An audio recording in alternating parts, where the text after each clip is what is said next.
Ahoj, ja som Gabriel Trojčák, hlavný inštruktor Tactical Combat Academy. Teraz si ukážeme nabíjanie zbrane a kontrola náboja v nábojovej komore. Pri nabíjaní zbrane v pracovnej pozícii prste mimo spúšť. Vkladám zásobník do zbrane a palcom spúšťam záver. Na to, aby som mal istotu, že mám nabitú zbraň, že je náboj v nábojovej komore, musím vykonať kontrolu náboja v nábojovej komore.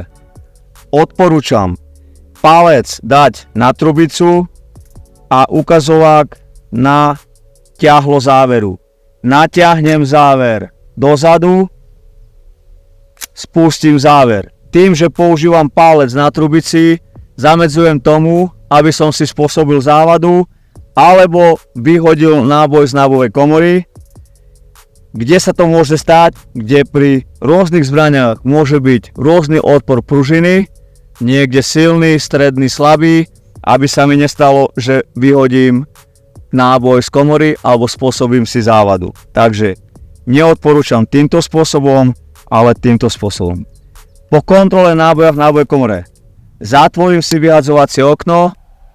Ak mám optické prístroje, pozriem si, či mi svieti zameriavací bod a zbraň je pripravená k streľbe. Pri zbrani typu kalašnikov máme dva druhy nabíjania. Tento je prvý spôsob.